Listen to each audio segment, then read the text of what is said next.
My name is Sue Eastman, and actually I grew up in town here many years ago. I won't tell you how many years ago. I already ran into somebody here that I grew up with their mother-in-law, so that was kind of fun. I have worked in early childhood and working with foster parents, adoptive parents, child care providers for many years. So I am here because maybe Shelley has been doing this piece on attachment play and such for a few years and thought it might be nice to have somebody else do a different piece of that. So you got me tonight. So I have a passion for early childhood. So you're probably going to hear me talk a lot about little kids and things, but remind me when you have big kids and we need to think about how this works for big kids, okay? So I would like to know what kind of representation we have. At the training that I did in Middleville, we had foster parents and we had child care providers. So it helps me to know what kind of, we got regular folks that just are here to be interested, or child care providers, so. Kinship? Kinship care, oh, great.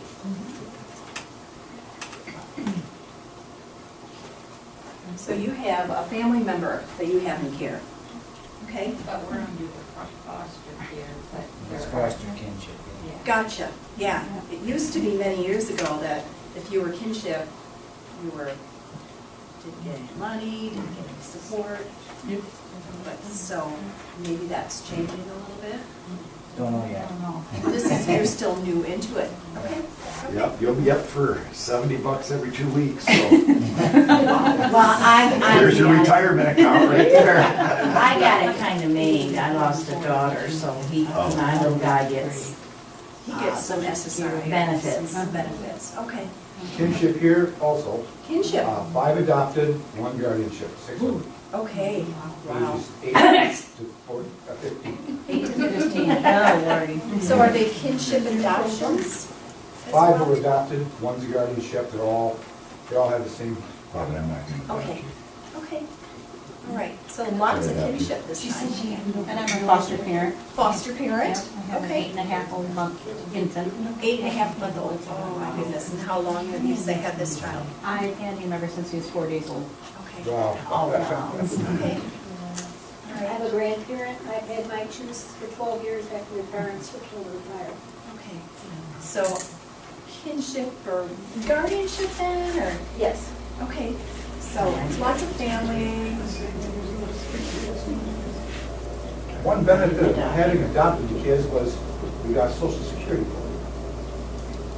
Yep, yep, And I'll be honest, we get $400 a month for 5 of the kids okay, on my Social Security.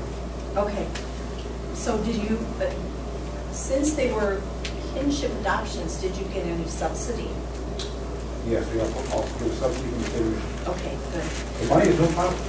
I'm an adopted parent. My husband and I also have 2 adopted children, special needs children, so we didn't have any idea there was such a thing as subsidy when we went into this, and we went, hallelujah.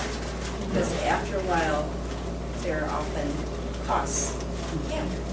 Other daycare people? Child, or excuse me, I can remember a while back, I was doing consultation at a child care in Grand Rapids, at Grand Rapids Community College, and the lady that was observing the class said, "These are not days that you're watching, they're children, don't call it daycare." I'm really sensitive about that, but child care.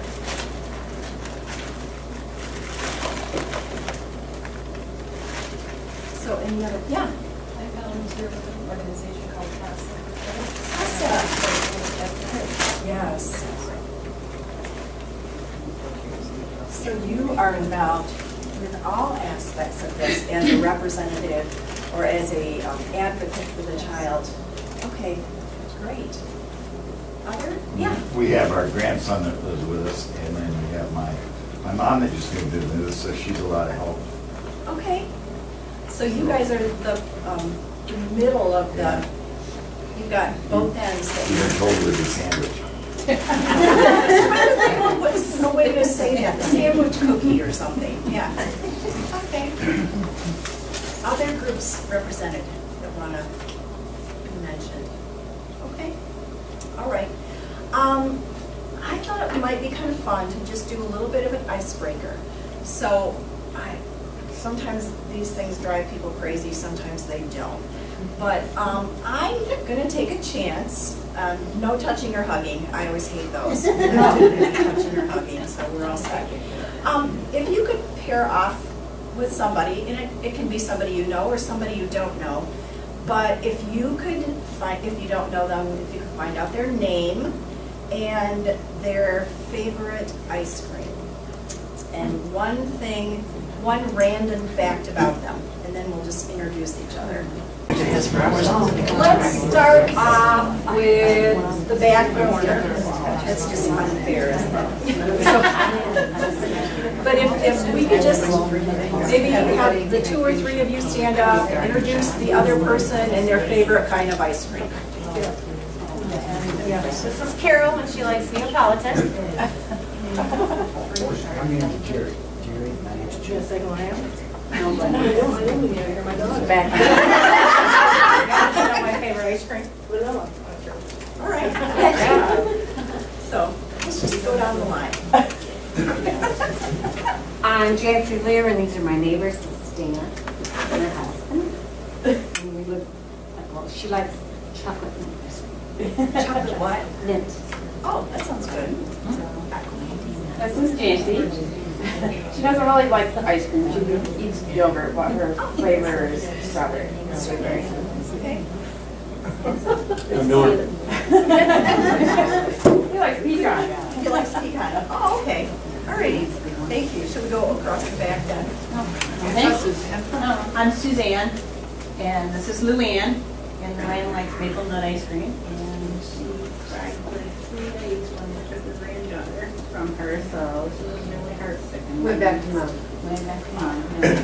Oh, This boy. is Suzanne, and she likes vanilla ice cream. She has 3 kids, 8 grandchildren, and she right now has a little boy that she's hoping to adopt. Okay. So we can talk about the joys and the challenges of that foster care system. And falling in love with those children. Oh, yeah. Sometimes getting them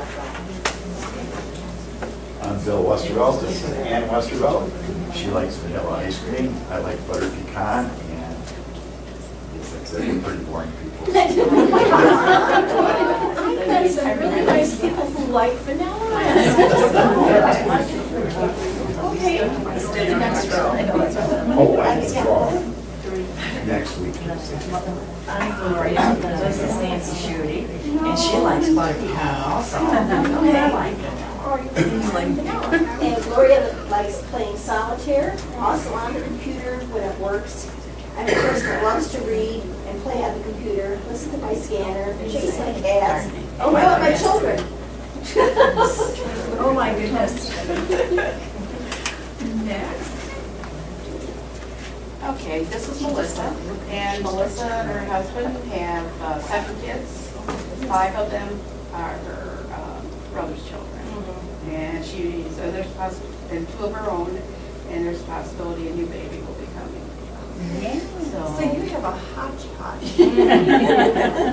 And her favorite ice cream is cookie dough. I knew it was chocolate. Yeah, I was thinking chocolate. Okay, that was good for me. This is Mary, and she likes butter pecan, and she likes dark. Okay.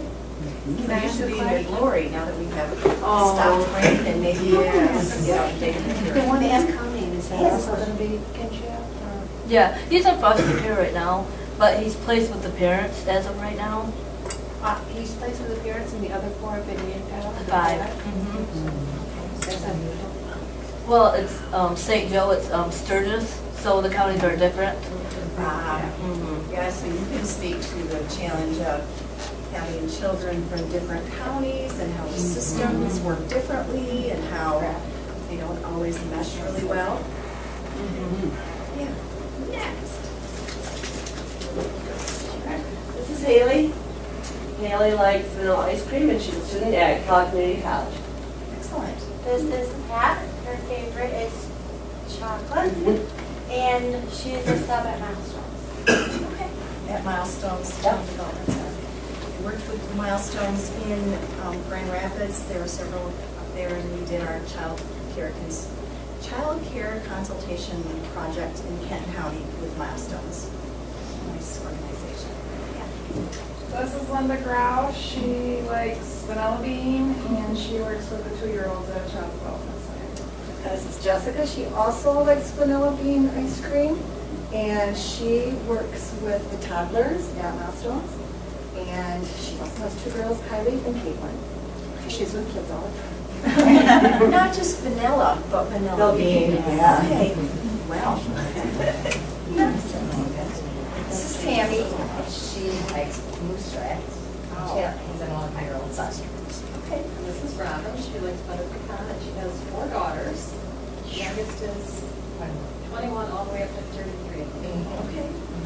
Excellent. So we have some experience. Hi, this is Nancy. She likes chocolate and vanilla swirl. She's been in real estate for 14 years, and she's been a foster parent for 20 years. Oh my gosh. And this is Kim, and she's had her children, like family members, and so she's licensed like for kinship and care and in foster, and she likes butter pecan ice cream.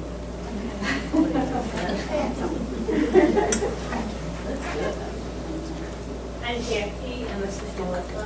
Melissa's in Houston Teachers Preschool, and her favorite ice cream is lemon.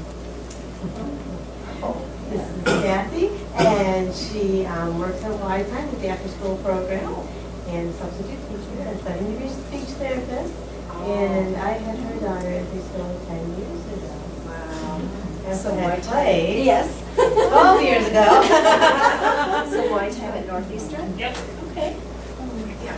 One of my other jobs is as school social worker on Mondays, so I do all the elementary schools on Mondays. Or I try.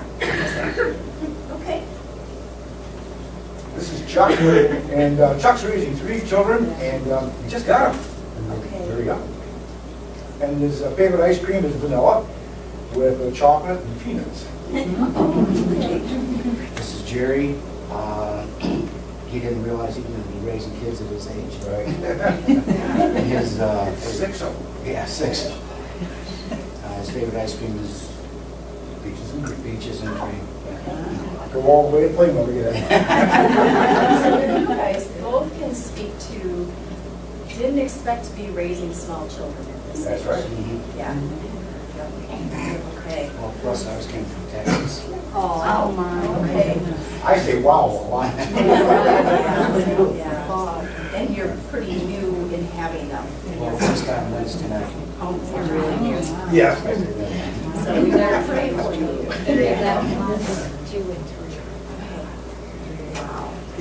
So you can gather some of the wisdom from these folks, and if you guys have raised your children, it's kind of like getting back on that bike again, and, yeah, okay. This is Sherry. She's married to Chuck, and as they said, they just Thursday. The children were supposed to come in on Wednesday, but Thursday, and their great-grandchildren, and their ages are, and they're just overwhelmed by this. 11 months, 2 and 3, all in diapers. Her favorite ice cream is the same as her husband's, vanilla with chocolate.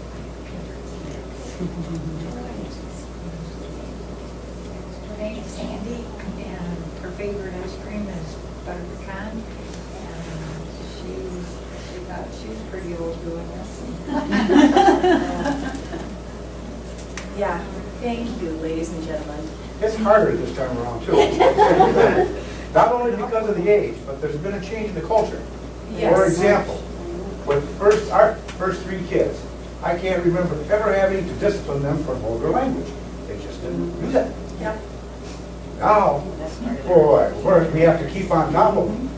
I don't want vulgar language in our family because, in my opinion, my speech to them is, you speak like that, people will judge you as trash. Yes. You're not a trash person, so stay away from vulgar language. For some of them, it sinks in. Some of them Yeah, but even shows at 4 o'clock in the afternoon. Yes. I mean, I was blown away the other day by one of them, what's that game? Oh, Sit. You know, it's I don't a watch little TV, game so show help me thing. out. People Okay. have to do stuff, And I couldn't believe that, you know, they were saying bitch and jackass. And that was on it, I think it's on at 7 o'clock at night. And it's a, you know, it's a show where. It's during what we used to call family time. Yeah. Yeah. Yeah. I was really surfing surprised. through the channels and I got hit this 2.5 men one time and two that's people laying in bed. Now what's this? They were spooning. And I thought, what's going on here? Then the woman turns over and says, okay, have at it. Wait, fortunately, all the kids were in the kitchen. But you know, it's hard to stay away from that. Oh, yeah. Well, the other thing you have to think about is it used to be if you were a grandparent, you had the kids for a short period of time, maybe 2 or 3 hours, and you could send them home. Exactly. But when they live with you 24/7, you can't do that anymore. Right. Yeah, and my kids are now, my adopted kids are 18 and 16, and still require a lot of care and support. We knew 11 years ago that they were damaged, but let me tell you, it was a learning experience. So, yeah. Like one of the things I'd like to learn about with healthy attachments, because of the culture out there, I think that even sex is accepted more than it was when I was a young man. Oh, yeah. It's a natural thing, but you know, you control and stuff like that. Right. We've got 4 girls. I don't want any of them to become pregnant. But when they become sexually active, I want them to feel, and they will, I want them to feel like they could go to grandma or me and say, hey, you know, what do I do? Yep. I want them to feel comfortable enough to ask us for advice. To be able to look at that. Because we have a view. I believe that that's an issue that many of us face. My 18-year-old is 18. So, yeah. And another thing is, when I was a kid, I remember a few of my friends and a few kids around that, you know, were on Ritalin or something. And I don't know if it's my imagination, but 90% of the kids, they have put all these labels on. Right. And I don't know if they all need it or not, but it's just incredible the number of kids that have ADHD and have all this other kind of stuff. Now our grandson we've had some real issues with him. He's only 4 and he's extremely hyper, but he has like an impulsive disorder. Right. And he just got on medication and made a world of difference. What I have thought in the years, there's something that happens in trauma with children who are abused, neglected, adopted. There's something that happens in their brains that often looks like ADHD. Is it ADHD? Sometimes, but not always. But it sounds like for you guys, that was helpful. When my youngest one was small, the first thing out of the teacher's mouth was, well, he needs to be on medication. No, he didn't need to be on medication. The teacher just needed to spend a little more time and not just tell him to sit. Right. And that's what happens a lot of times in the classrooms now. The teachers, unless the kids are just sitting there doing absolutely nothing, they're not happy. Yeah, they all have to act alike. Okay.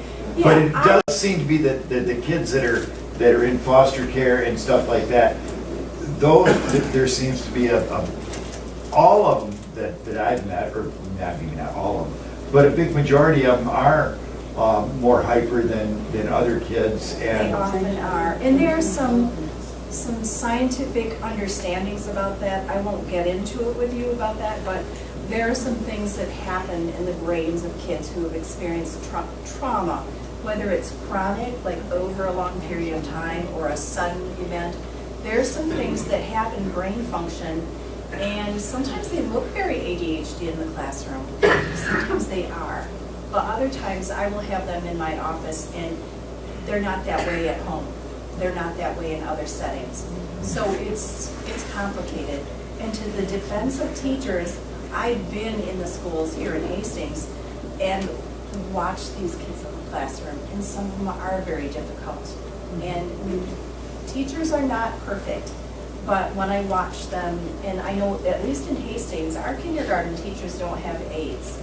They're in there with 25 kids, and they're needing to manage kindergartners with 25 kids, and they've got their hands full. Yeah, I put with my grandson, he was having some strange behavior, but he lost his mother from death, and he didn't really, he was only not even 3.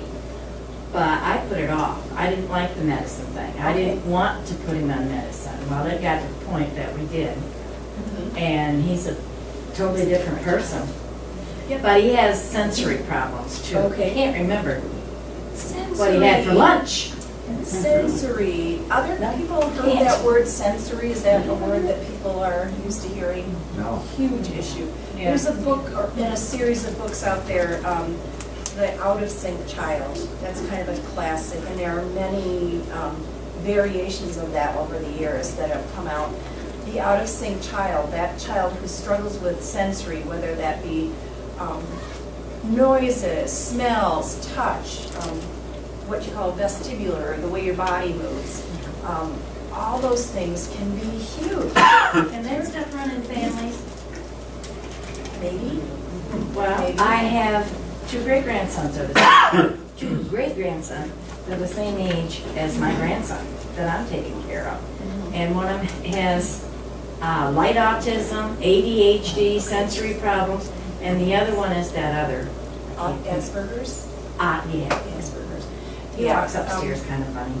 Back in the old days, we just called them all weird. Now we have different titles and different, we're trying to get better at teasing out what's going on. But yeah, those kiddos don't fit in classrooms very well. When I did consulting with the classrooms, the preschool classrooms in Kent County, those were the kids that we struggled with because they just didn't fit any label. They didn't always respond to medication, and they were preschoolers, and they were tearing up the classrooms. Yeah. I had one that wants to get play. We have found with him, he doesn't remember things like from yesterday. If you ask him a question, it's easier just to say SSDD for each day, and he's happy with that because it just means the same stuff, different day. But when the classroom is, if he had ended up one day in a suspension class because he refused to turn a paper in. He was happy to be there because it was quiet. The kids weren't talking around him and disturbing him. And maybe he could get some work done. Yeah, he did. Yep. He did very well and was just happy to stay there the rest of the semester of the election. But he just can't do that. But I was just, for him, being alone and working alone is much easier. Yes. I wondered, I think it's easier if everyone holds their comments to the end so that we can hear your presentation first. I know it's hard to get started because it's so interesting to hear from everybody, but I think it's better to wait until you present what you have. And I'm going to, part of what I'm going to present is going to be, I've got a bunch of stuff, but these questions are really good, and sometimes they feed other information. But let's go on a little bit and get started. Thank you for that comment. We'll kind of do a balance of that. Go ahead. Can I ask? Now, I have grandchildren that are in the special education department in North Kellogg, and they diagnose them with cognitive disorders. Okay. Yeah, there are labels in the school. There are diagnoses in mental health. Labels in the school are what you use to identify children to send them on a track. For example, cognitively delayed or disorder helps to know that there's a significant deficit in all areas academically, so that kind of puts them in a slot to help with their education. So, yeah, let's go on a little bit and see what we have to say. I like this.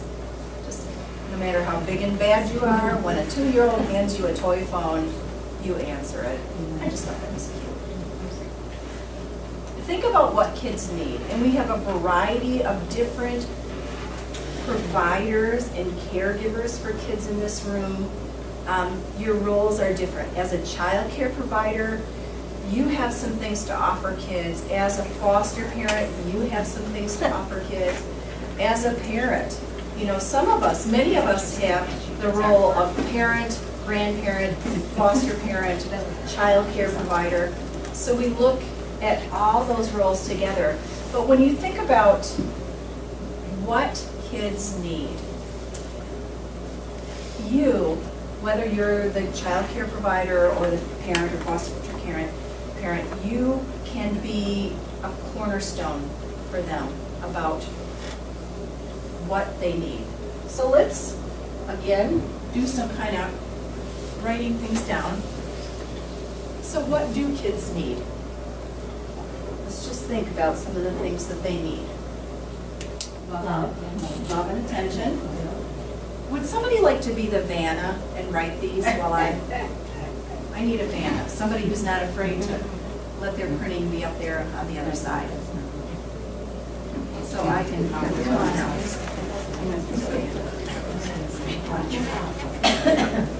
I'm visual, and it helps me sometimes to think about the different pieces that we're going to write up here, so I don't care how you write it, but.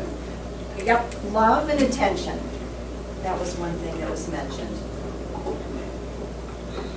What are some other things that kids need? Yeah? Communication. Communication, and they need skills to communicate. So we'll just write communication. Yep. Other things. What do kids need? Yes? Learn limits. Limits.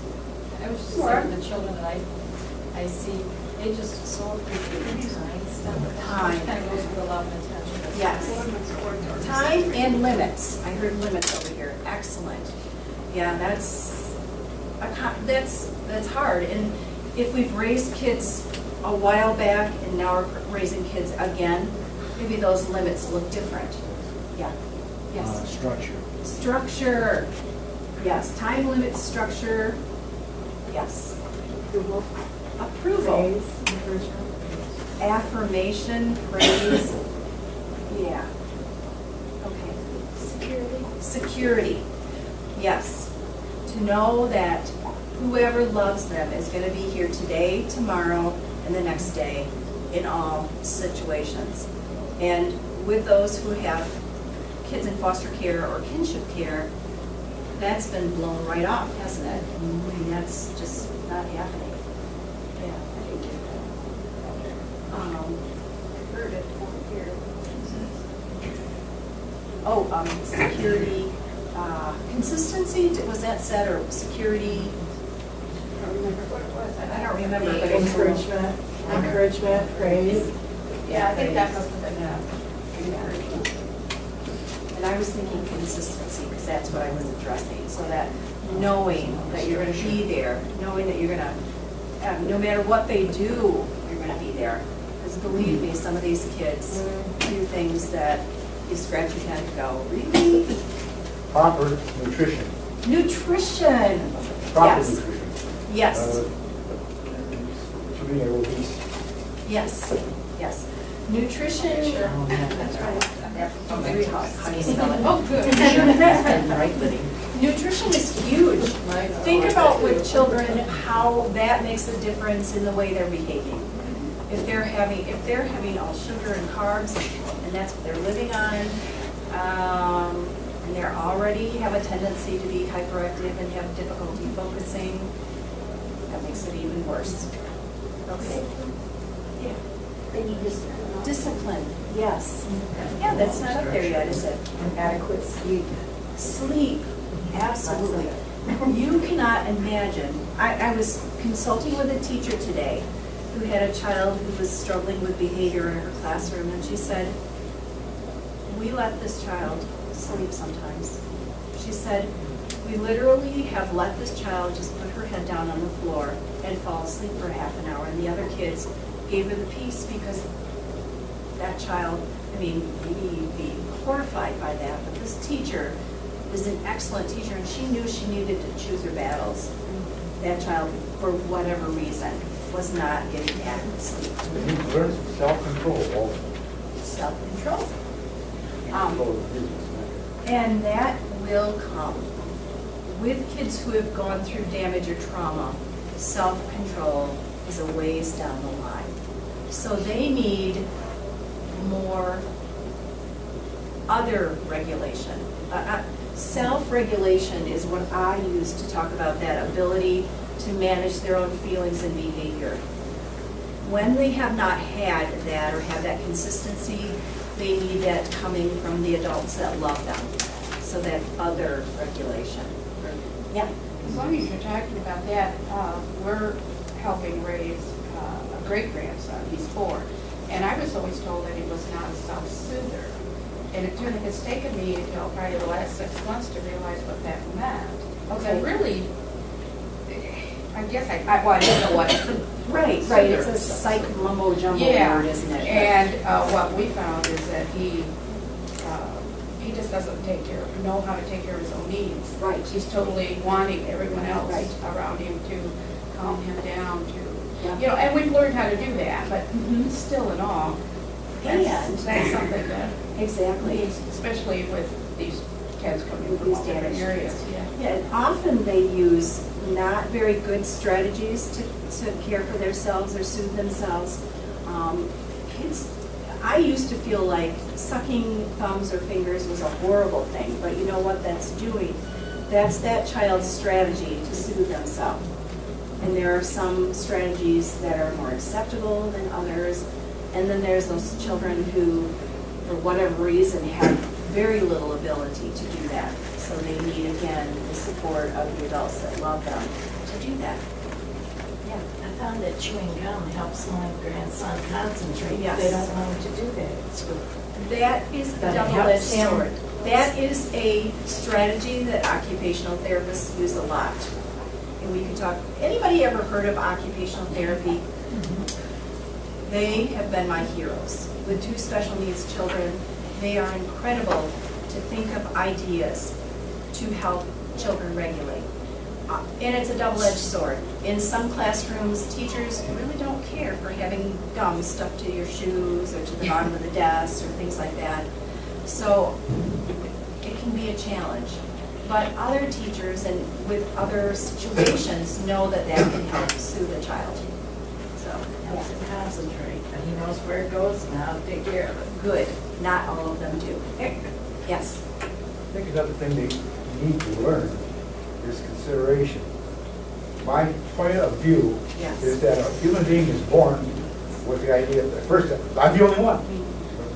Well, that's, no yeah. one can say to himself. Then comes mother. Right. The process of maturation is expanding. Right. The view of the outside world, the meltdown In the shell. ideal world. Yes. Yes. And so the process of maturing is being able to be more and more considerate and more able to put yourself in somebody else's shoes, so that you're not the only one. Right. Now, where that becomes more valuable is that becoming aware of the kind of jobs that my kids have gotten and Right. whatnot. There's more and more teamwork that's required. Right. And we're going to be more successful on your job And if you have this maturation. Yep.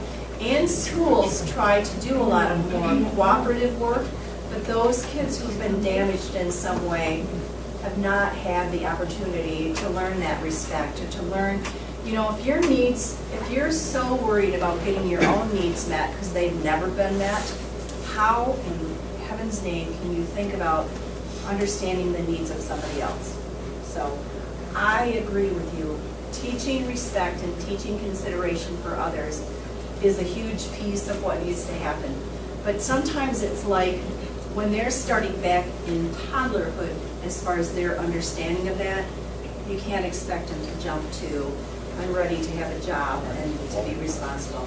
Yeah, great. I think we've got a good list started up here. Up there. Yeah. And I know that's not an exhaustive list, but it kind of helps us think of all the domains of what children need. So here are just some thoughts that I had written. So let's talk about what attachment is.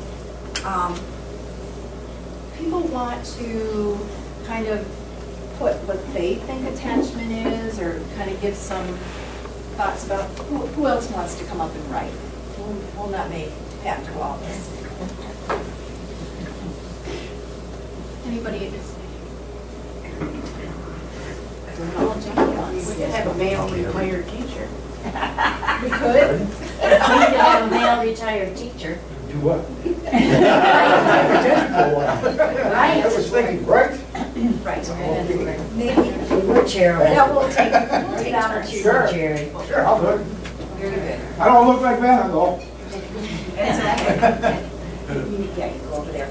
Attachment. What does attachment involve? when you think of attachment, just what are some words? It's a form of bonding. Bonding, okay. So what's bonding mean? Well, making a connection with Making a another person. connection, okay. Yeah. Other things that you think of when you think of attachment? I guess you're saying right there, that Yeah. capable of us of trusting.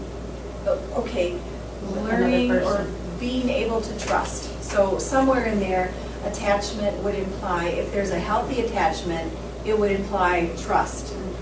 Okay, the child's being able to trust. You know what's so amazing about that? At such a little age, some of these children don't trust. No, they don't. I mean, we've had our great-grandson ever since he was born, because they lived with us. Uh-huh, He still, doesn't trust. Yep. he'll tell people, get away. Well, think about it. I think I heard somebody mention that they had a child that died, and then they took over the care of it. What's that like for a toddler that doesn't have words? They can't comprehend in words that mom was there one day, and now mom's not there anymore.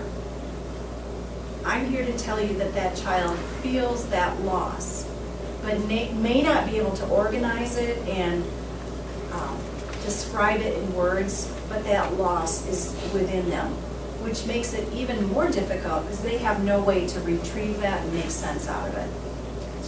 So, it's just my 2 cents for that. Well, they need consistency. Trust, when I was talking earlier about one of the things I like to have the kids do is talk to us.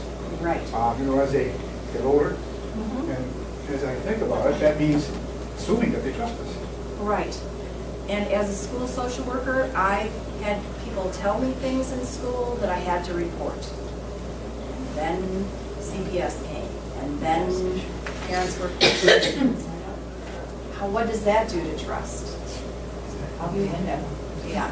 Or you have a child who admits that a parent has done something physically abusive or sexually abusive. And then they're placed in foster care, and they're supposed to trust that person. I had a case as a teacher where a young woman lost trust in her mother. As I had to turn in certain people if there were certain things that show up. And this girl sat down and she just reeked marijuana. And because of the way things are in the school, as a male, I couldn't get in front of her, get in her face and say, "Pretty girl." There are certain nasty repercussions that can come upon a male teacher for doing something like that. So I had to send her down to the office where a female secretary could do that. Turned out, she did not smoke marijuana, but her mother was driving her to school, smoked marijuana in the car, and therefore, in a situation like that, she just reeked of it. Right. And she came back and she was angry, not at me, but at the real culprit. Yeah, guess what kind of trust she would have for her mother? Right. But her mother sometimes tried to give her some advice. You know what's going to go on in the mind of that young woman. Right, right. So trust is a slippery slope for some of these kids. And child care providers may not always have that same scenario, but I'm guessing that you have kids that maybe they're not foster kids, maybe they're in birth families, and maybe they show some of these issues or some of these concerns. There are other reasons why trust or attachment doesn't happen and doesn't look the way you want it to. So, other ideas of attachment that you think of? You have to be real consistent with the kids, so consistency is real important. Yes.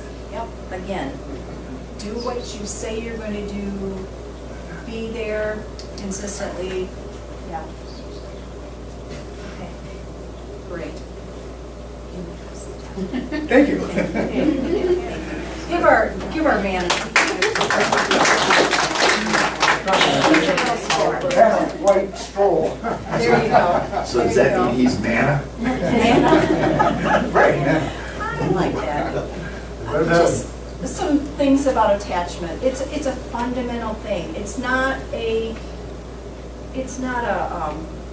you have to have it. I mean, it's not a luxury. It's an important piece. I was working with a family who had adopted a child from Russia many years ago. And as a 3-year-old in childcare, he was a terror. He was doing strange, angry, mean things to other children. And when I went to meet with his family, who were distraught, they were good parents. They were trying everything they knew.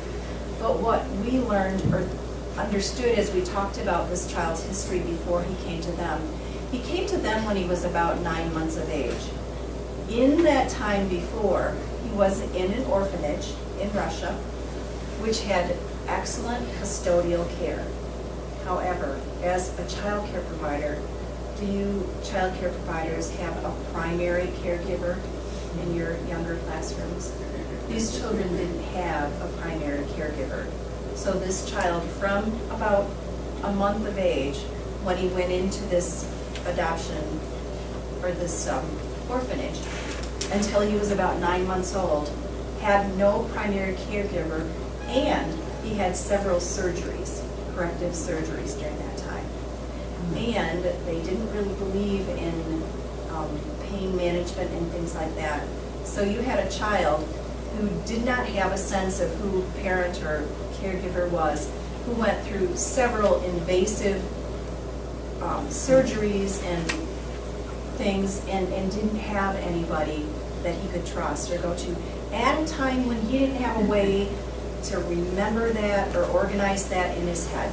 So is it any surprise that he had all sorts of behavior problems?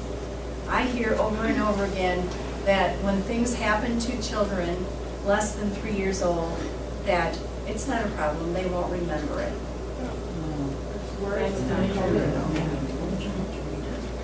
They may not know how to retrieve those memories, but they're there, and they are part of who they are, which is probably even more damaging because they have no way to figure out how to retrieve those memories.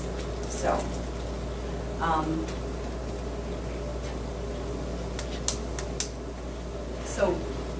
that caregiver is that secure base. So these are some of the characteristics of attachment. Persistent. Specific person. It doesn't have to be a specific person, but if there's somebody, if there's a child care provider who is there with them most days, that is an important piece. It's not perfectly ideal, but it's better than some things. So emotionally significant. So that caregiver needs to be able to give them eye contact. They need to give them touch. They need to give them conversation back and forth. One of the strange problems that causes attachment disorder sometimes is depression, maternal depression. So if you think about a mom who's depressed, she may be giving custodial care, but is she looking at that child? Is she smiling? Is she talking back and forth with that child? So emotional significance of that caregiver. That caregiver needs to be there emotionally. There's a video I should have gotten, but it's called the still face. And you see a split screen, and on one side you see a child that's probably maybe 4 months old. And on the other side, you see the mom. So they're looking at each other, but you're actually seeing both faces.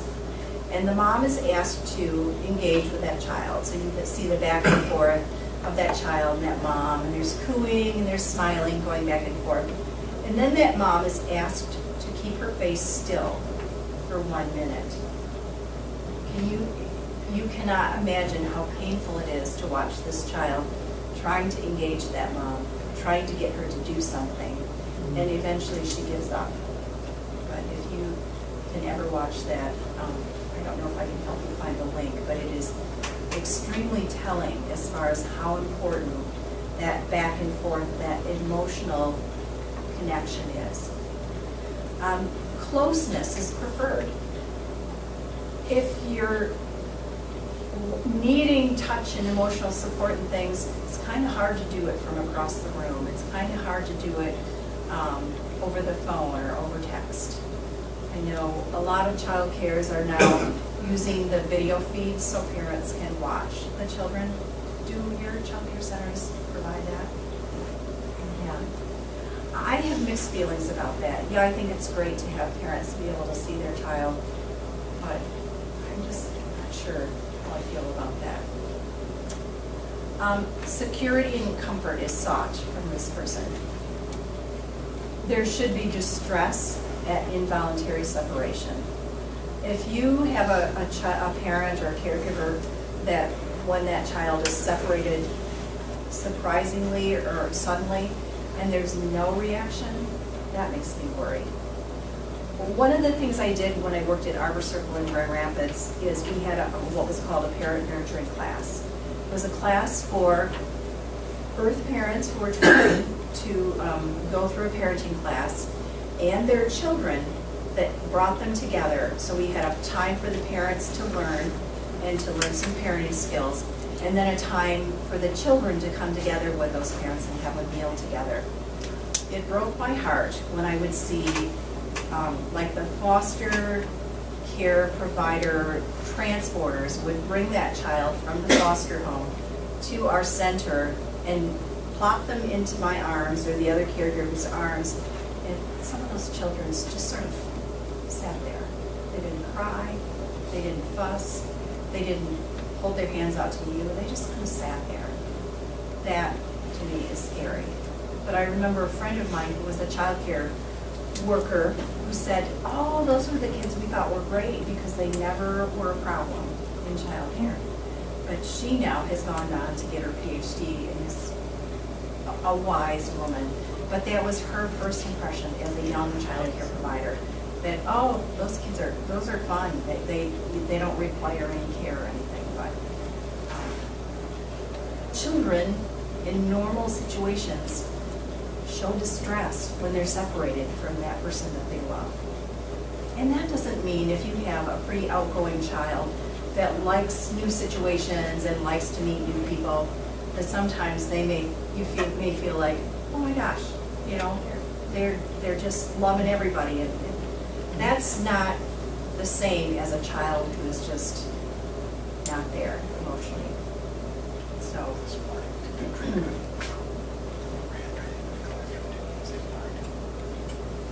When you think about the behaviors in attachment, the goal of attachment relationship is for that child to survive.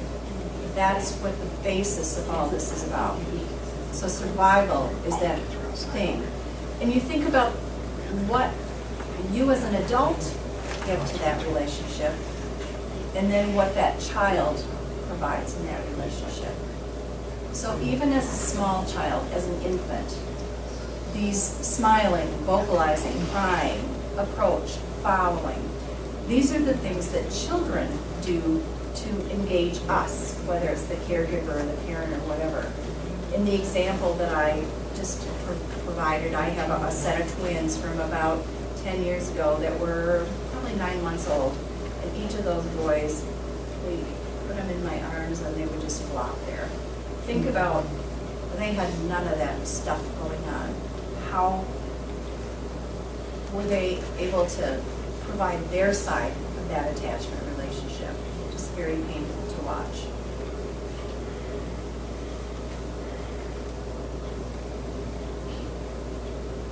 Okay, this statement I love. To complain because a child is not welcome being comforted by a kind but strange woman is as foolish as to complain that young man deeply in love is not enthusiastic about some other good-looking girl. I just think that puts it in perspective. You know, attachment is important and it's specific. It's specific with a few caregivers or the parent or the grandparent or whoever that is. And for us to think that they should just be comfortable with anybody, that doesn't make any sense at all. So I don't know if that kind of gives you a sense of, okay.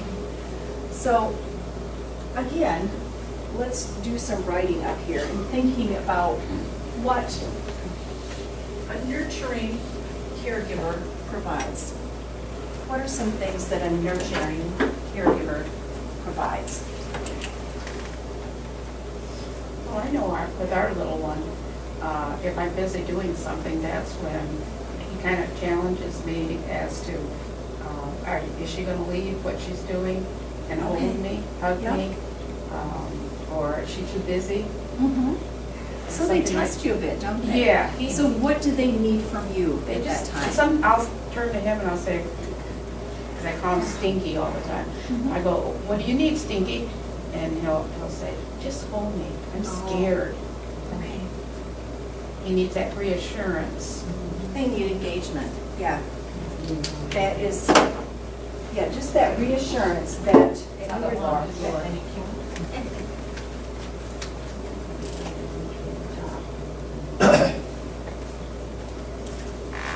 Transportation. Somebody's got to get to the soccer games. That's right.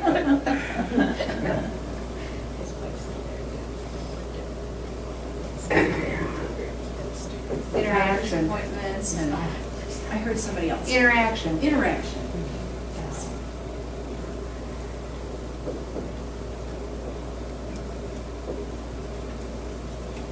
What else as a nurturing caregiver? Unconditional love. Unconditional. Yes.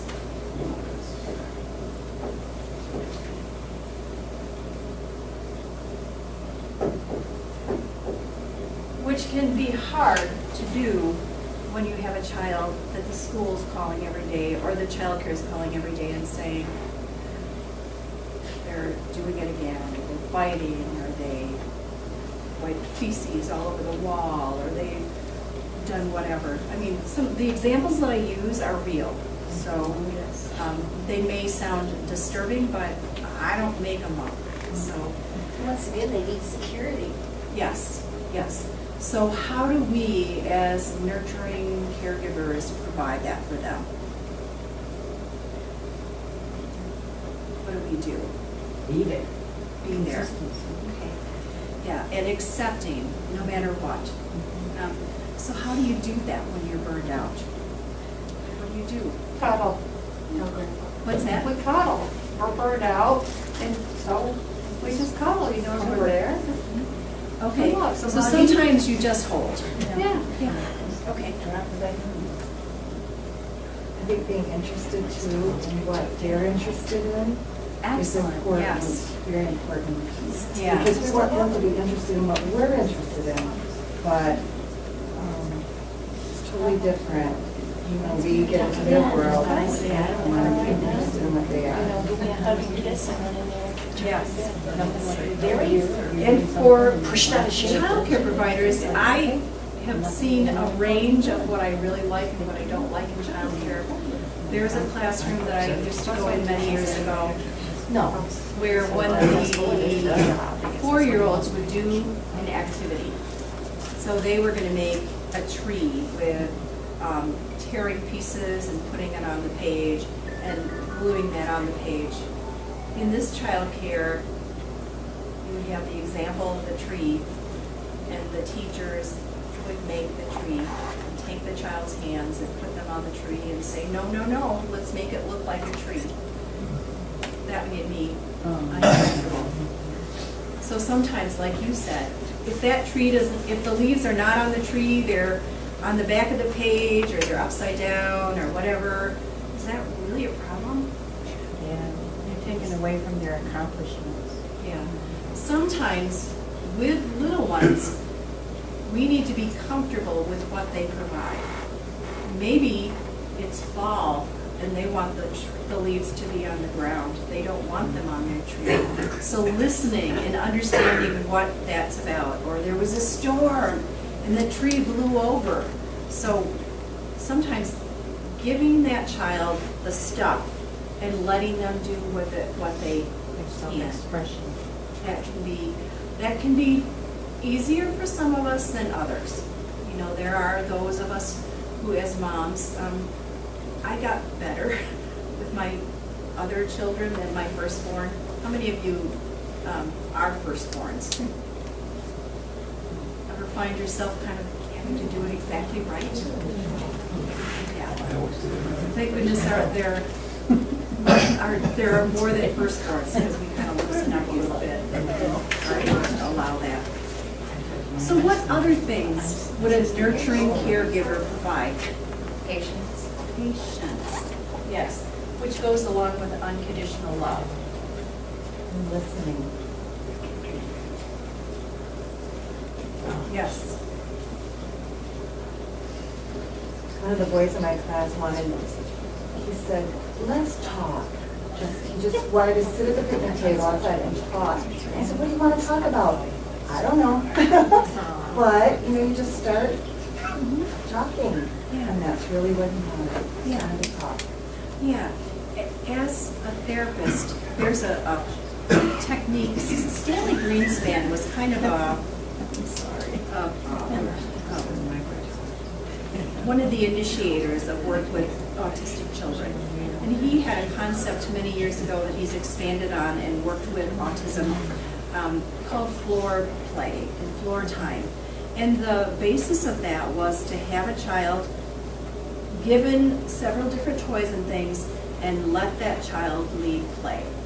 And to be able to communicate what you see the child doing, not to tell the child what to do, but to observe that child, comment on what he's doing, engage him, and just have that circle of communication. So there's something very powerful about that child-led stuff. Yes? For nurturing, somebody brought up before structure, and I think that's very important. For example, under nurturing, bedtimes are so important. If they're going to be successful in school, yes, and a nurturing, a proper person that's nurturing their children wants that, then they've got to go to bed on time. And the findings are that high school kids need more sleep than they normally get. Yes, they do. They find that in schools that start later. Yeah. Where kids can sleep in a little longer, they do better, they get better grades. Yeah, it's a catch-22, isn't it? It is. Because often the high schoolers go first, and then the bus goes back and picks up the elementary. So you've got time constraints and all sorts of things about that. But you're right. You're right. Yeah, and I had a kiddo one time who said, I am able to sleep if I go in the bathtub, because that's the only place where it's quiet and I can get away from anybody else. Because the TV's on, we all sleep in the same room, we all live in the same living room where the TV is and everything, but some of our kids live and experience those kind of situations. But they need to know that their opinion matters too. Mm-hmm. Yeah. So listening, absolutely. I think another way we can look at it is, even as adults, how do we feel nurtured? Helps us to see how we can nurture kids too, when we have felt nurtured ourselves and how that came about. Good point. Pardon me? Could you say that again? I couldn't hear that. How we need to be nurtured, what we experience, what we like, how we'd like to be nurtured. Yeah. Which brings me to, you can't do this alone, can you? To be a foster parent, to be a parent, to be a child care provider, do you folks have systems of support? And what are those systems of support? Other than our kinship. We have Community Action Head Start. Okay, thank you. Head Start. Head Start are my heroes.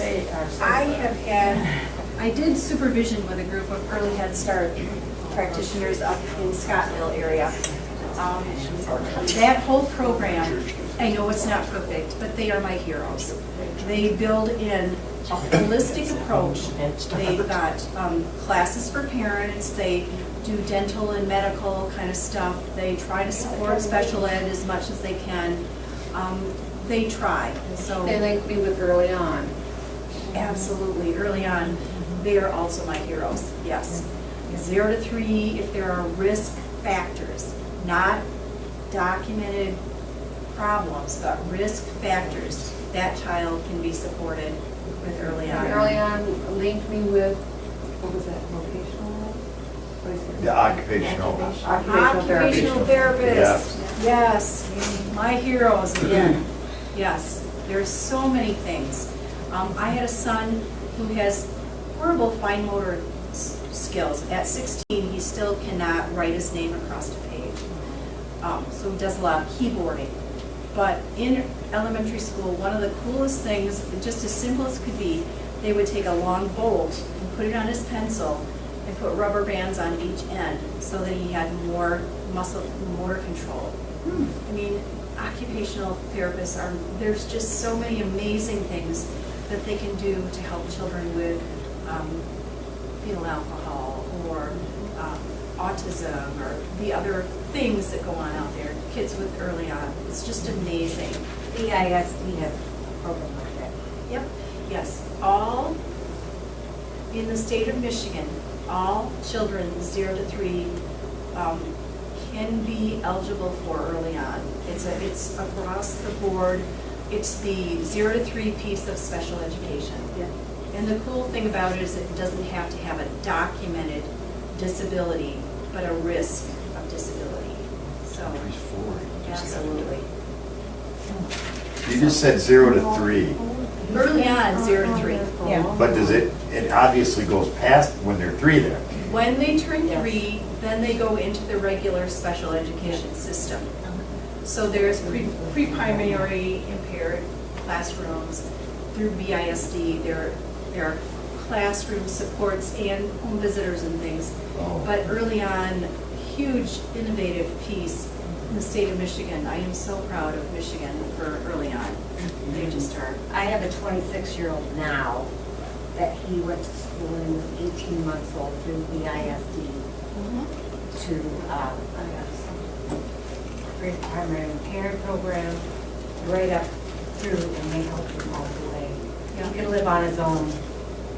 He can drive.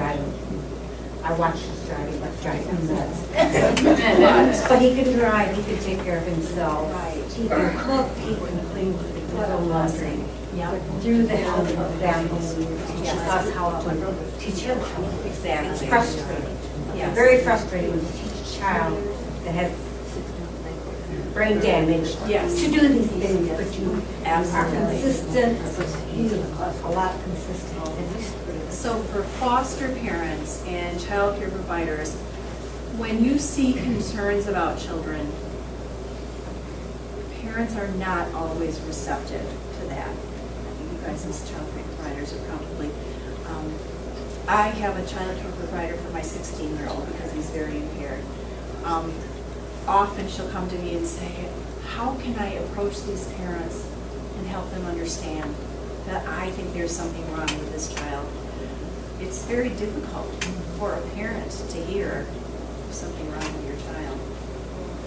Special education services, starting with early on and all the way up, are amazing. We use those tools. If you're not sure, contact them. See if they can do an assessment. See if they can provide some kind of help or support. And any encouraging ways that you can help parents if you're a child care provider. Not that your child's crazy or whatever, but if you could talk about the specific behaviors that you see, sometimes that's a helpful way to approach that. See, I think with early on, in some circumstances, they need a referral because we did do either the caseworker or we have a maternal infant nurse that comes also. And one of them, they had to have a referral from Often there will be that referral at the hospital if there's something pretty significantly wrong. Sometimes the health nurse will be a referral source. Sometimes they fall through the cracks because they may not be as apparent that one of those folks will see it. But I think as a parent, if you see it and you think there's something wrong, you insist the ISD be checked, and they will write a referral for you to go to a specialist. But be specific with them. Don't just say, I think there's something wrong. Say, my child doesn't make eye contact. My child's not babbling. My child's scooting instead of crawling, or whatever information it is that makes you worry about that child. Give them specific information. Yes? Yeah, community action centers. The earlies had come right there and they watched and observed the children couple times a month. Okay, now is that early on or early Head Start? Community Action Head Start has both the early Head Start and the regular Head Start. Yeah, we get confused with terms. Yeah. Through Community Action is Head Start and Early Head Start.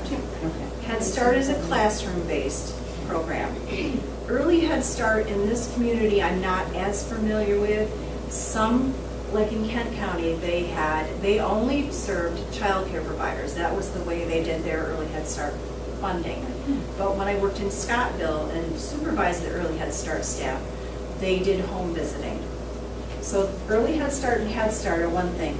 Early on is something different. I know, our early on comes right to Community Action Head Start and serves the children a couple times a month.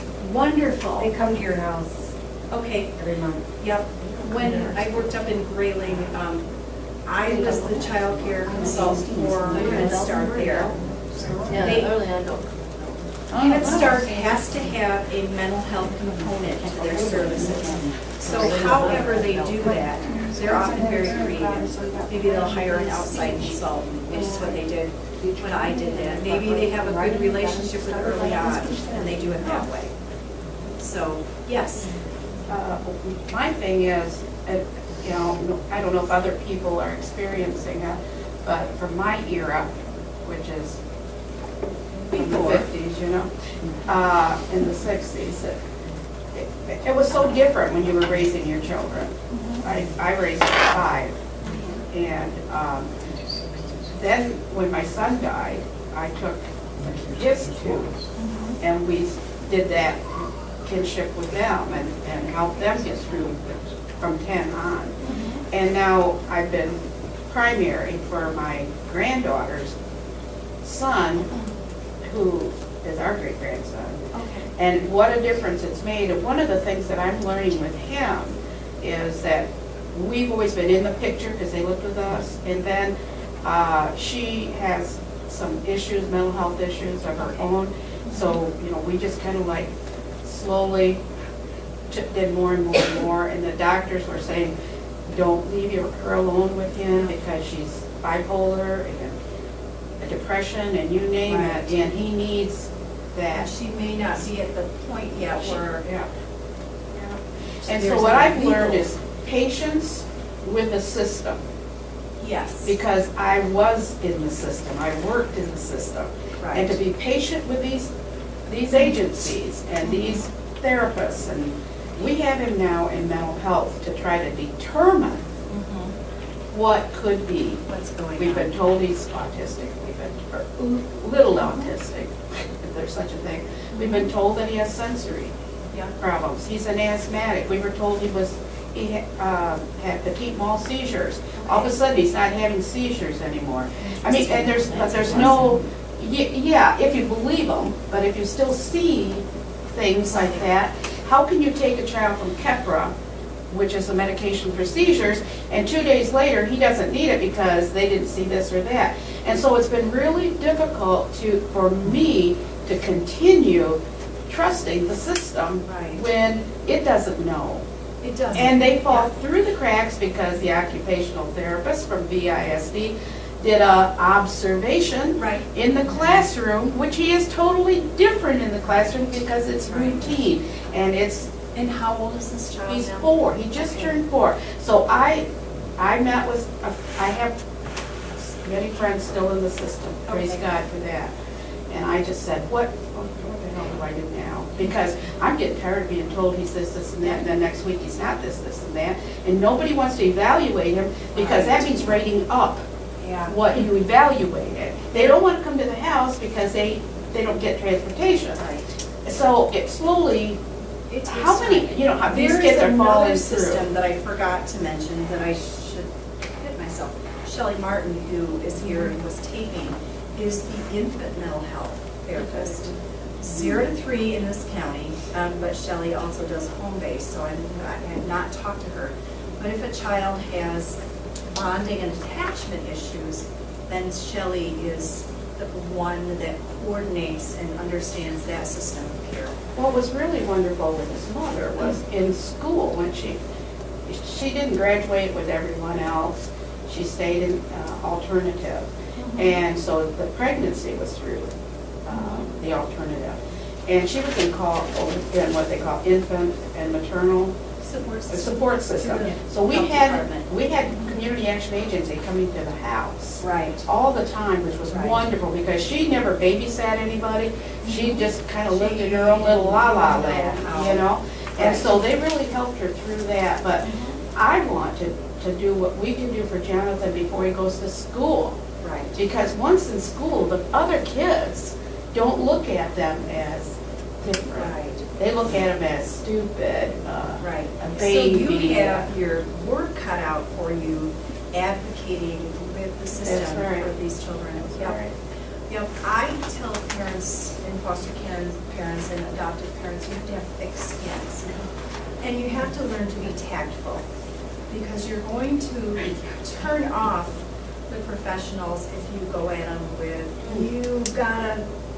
you need to have some tact, you need to have some patience, and you need to be able to give them specific information about what your concerns are. But also to trust yourself. Now, my granddaughter, if she would get a hold of an agency person, oh my gosh, because she is what Jerry was talking about, the vulgarity. Yeah. I mean, she cannot just express herself. She's got to cuss, you know? And so I do all of that, which she feels good about that because she trusts you to be her. Yeah, because I've said to her, you know, if you attack, and I tell women that when I worked at the shelter for a few years. Okay. Would tell women at the shelter, don't go after that caseworker like that. Because I'm going to tell you, they're going to spread the word through the system. Right. And when you call in, they know your name. They're not going to help you until they have to. So you have to act like they're right. You have to give them some respect. Yeah. I mean, it's all... There's a bunch of dits that work there too, but still, you know. A lot of them have retired. And I think the younger people that are coming into the system to work are really being trained in the today's families than, you know, my age bracket. It was kind of like Jerry said, it was cut and dry. Yeah. You did this, you respected your elders, you didn't talk back to them. You looked at people like, you know, they were qualified to do everything. Nowadays, when I think that my grandson, great-grandson, has a brother that's a year, a brother, half-brother that's a half a year, a sister, half-sister that's a year and a half, this is Dad's family. Right. And then there's the girlfriend and the boyfriend and the next door neighbor, you know, who's moved in since last week, and you don't know who your mom is, your grandma, you know. And that is more. That is a system now. Yeah. So those are, real briefly, you know, the Hastings and the Delton are both Berry County. Right. So they have the same program. Mm-hmm. Yes. So what we just discovered is we were having problems with our grandson, and he just takes off running, and you can't get him to stop. That's so our JJ. We come to find out his big problem, he's got an impulsive disorder. He does and that's really his biggest thing. And it was getting to the point where it was actually dangerous. We'd go for walks, he would just run out into the road. At 4 years old, we would put a leash on him still to go downtown. Does he look at you when he's running, or does he? No, he won't look at you in the face. But anyway, what I'm getting at is, if you actually... Raise your other hand. Okay. I know, we've only got about 10-15 minutes left. I appreciate, and afterwards, let's have some of those discussions. But let's try to make sure that we've only got 10 minutes left. Are there questions that I have not addressed that you feel like we still need to talk about? Because I know I've got more PowerPoints, but yes. Right now I'm having it's not really a problem because I think it's cool most of the time. My boy is going on 11, and he still wants to be tucked in, given a kiss and hugged and all that. And I'm sure if the other boys his age found out that that's what he likes, he'd be embarrassed. But he doesn't want it stopped. Any thoughts about that? Do you think I should just I can give my 5 cents, but I think that others have been, you know, my first impression is if he still wants to be hugged and kissed and he's 11, oh my goodness. Oh, I have to pull back the covers and put them on. Yep. But he needs that security. He wants that security. He probably doesn't want that when his friends come over for sleepovers, but if he still trusts you and needs you to give that, And if he's got Power Ranger sheets and makes you change them when his friends come over, that's fine. And then Oh, you no, put he Power don't care Rangers what they back think on. about that stuff. But you know what I All mean? kinds of weird If he wants to hug you at 11, better take advantage of it. It's almost 11, you know. and you know, and some of that is personality and temperament. Some kids are going to be huggy-wuggy, always going to He do is, that. with me. Others don't want to be touched, they don't want anything to do with you, so it's still meeting a need for him. You may talk with him about that and say, you know, what do you think? I did. I worry that other people might tease you if they know that you're He always. said, I don't care, I like you to put me there. That's what he told me. Then that's I said, okay. still meeting a need for him. Thank God he's slim and trim, he isn't like my other grandson, great-grandson, because he weighs 90-some pounds. Putting him to bed could be a problem. Troy only weighs 60. I have some handouts that I would like to share with people if they want them. I want to get this stuff out to you. Emotional milestones and some ideas for that early childhood age. On one side, you've got emotional milestones. On the other side, you have helping children with their emotional development. So these are just some kind of quick, I'm just going to send them down the way. And if we don't have enough, if you need them, I can email them to you as well. These are just some ideas, and I know we're getting to the end of time. I also have some ideas for play. I know that the title of this was thinking about attachment play. And often I get feedback that you gave us all sorts of information about the issue, but not tools to deal with it. So these are geared toward babies and toddlers, but some ideas for promoting healthy attachment through play. So I'm going to send some down both sides. And I know I don't have enough, but if you don't really want them, don't take them. And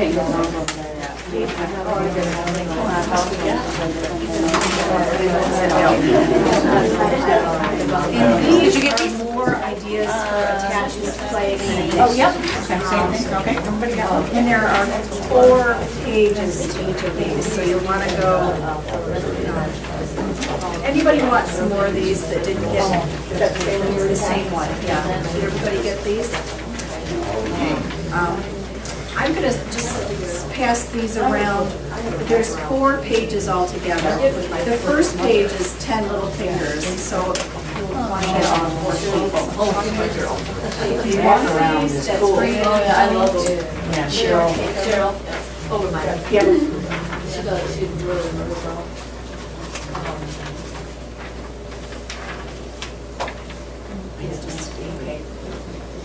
When we talk about play, I was meeting with my little kiddos at the elementary school today, and I said, you know, I'm going to be doing a training about play. So what do you think I should tell the grown-ups that are at this training about play?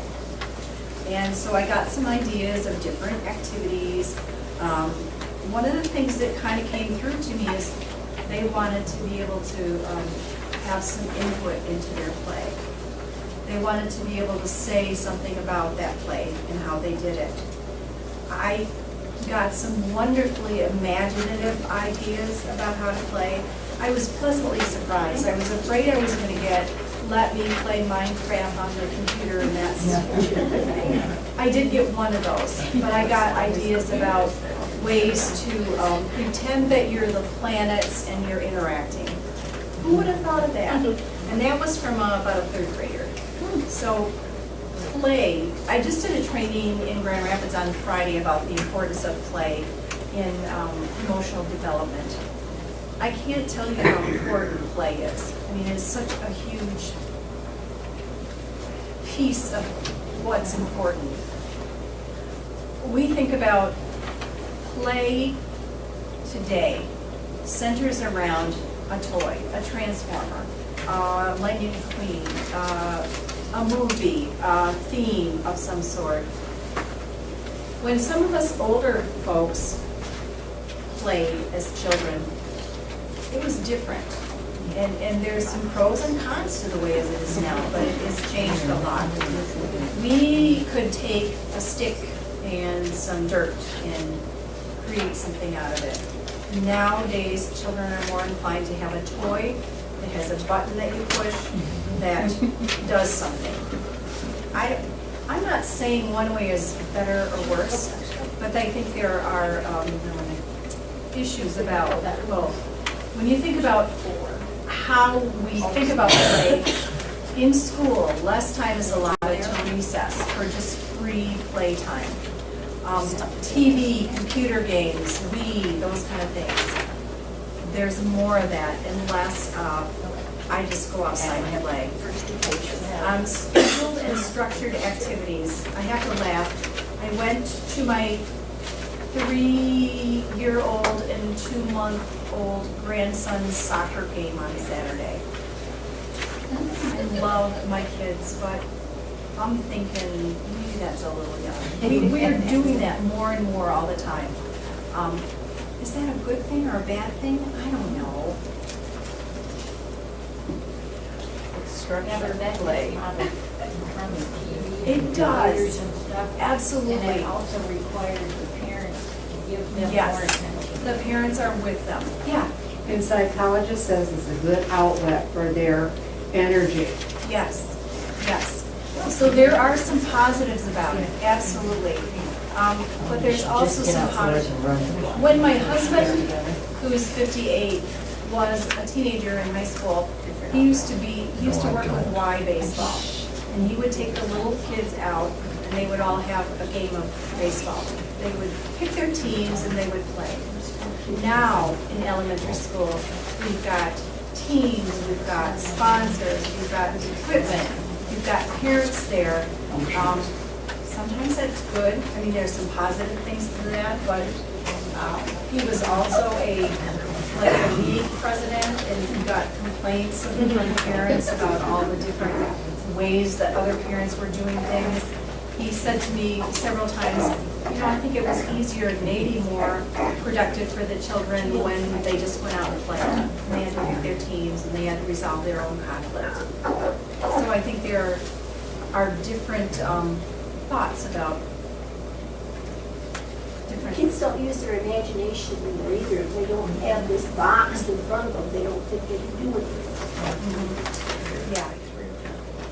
Part of my training on Friday had to do with boredom and isolation, and those as good tools in initiating imagination. If you have nothing to do and you have no tools around you, then you begin to use your mind to think of activities. So sometimes that can be a good idea. I'd like to make a comment that you can see in the wintertime that indicates how play has changed. And when I was a kid, if you went around, I grew up in Wayland, you drove around Wayland, there were snowmen, there were snow horses, there were snow people all over, almost every yard, snow forts and stuff like that. You ride around Hastings now in the wintertime, you seldom will see a snowman. Because we didn't have any snow.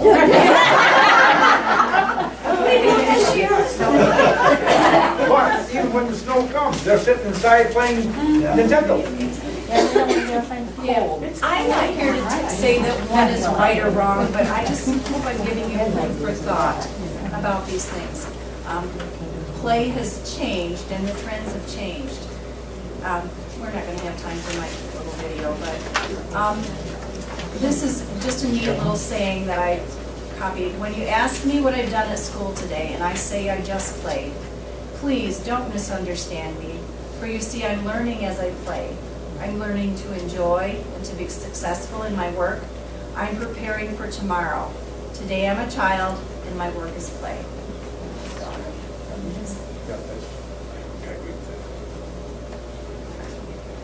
So, thank you. you all. Thank you. I love giving this presentation, and I love this feedback and this stuff that goes on. But I think we probably need to wrap up. I'll be here for a little bit, but.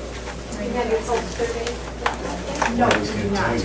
So, you can't get your certificate until you get your pulse surveys filled out. Am